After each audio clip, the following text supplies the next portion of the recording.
Kepala Biro Operasi Karops Polda Bali, Kombes Pol Nuryanto mengungkapkan kesiapan pihaknya dalam mengamankan gelaran Piala Dunia U20 khususnya di Bali.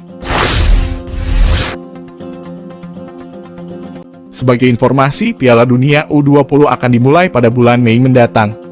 Tepatnya, Piala Dunia U20 dijadwalkan terlaksana mulai pertengahan bulan Mei hingga Juni 2023. Dalam gelaran tersebut diikuti oleh 24 negara termasuk Indonesia. Dalam hal ini Bali menjadi salah satu tuan rumah. Stadion yang dipilih yakni Stadion Kapten Iwayan Dipta, Gianyar, Bali.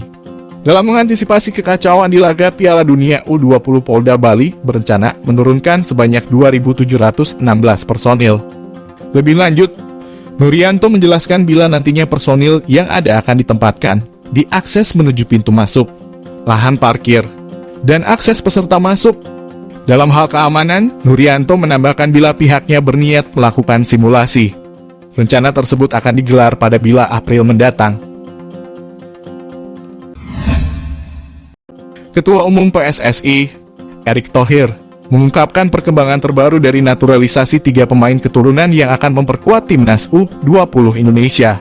Mereka adalah Justin Hubner, Rafael Struijk, dan Ivar Jenner.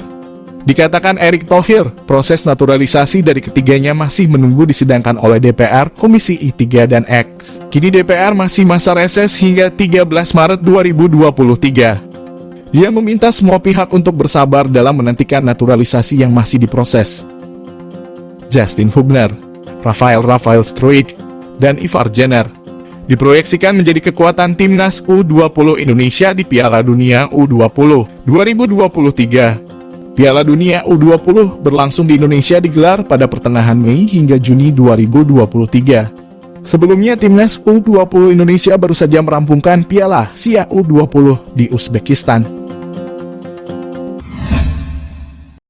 Anggota Aksio PSSI Hassani Abdul Ghani menjelaskan bahwa perpindahan federasi untuk Saina Patinama masih dalam proses. Sebelumnya, Hassani jadi sosok yang bertugas untuk mengawal proses naturalisasi Jordi Amat, Sandi Walsh, dan Saina Patinama. Dua nama yakni Jordi dan Sandi sudah melewati semua tahap untuk jadi WNI dan perpindahan federasi. Sandi yang sebelumnya berwarganegaraan Belanda berganti federasi dari KNVB, Federasi Sepak Bola Belanda, ke PSSI. Sementara Jordi dari RFEF, Federasi Sepak Bola Spanyol.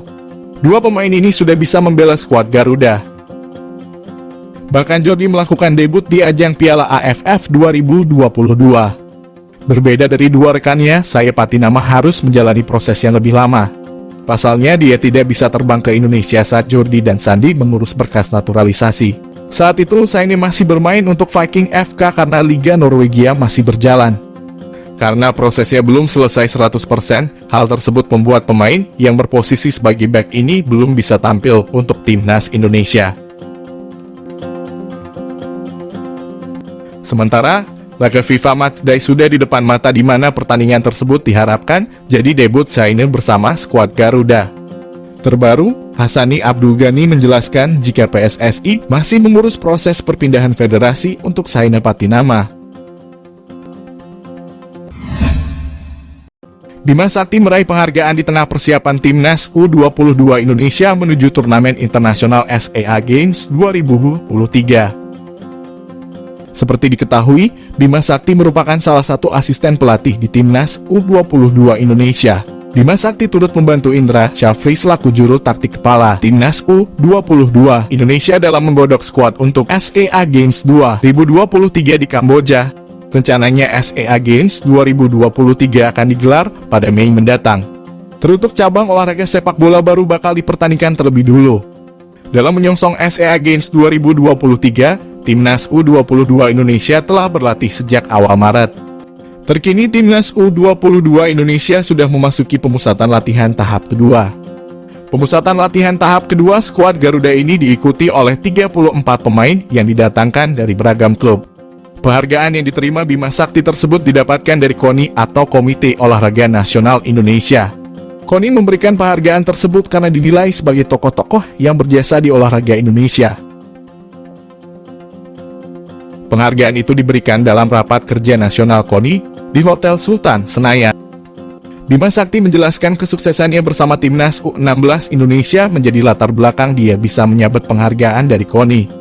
Perlu diketahui timnas U16 Indonesia asuhan Bima menjuarai Piala AFF U16 2022. Bima Sakti pun membagikan makna atas penghargaan yang didapatkannya dari KONI. Penghargaan yang didapatkannya itu memacu Bima agar bisa lebih baik lagi untuk memberikan kontribusinya.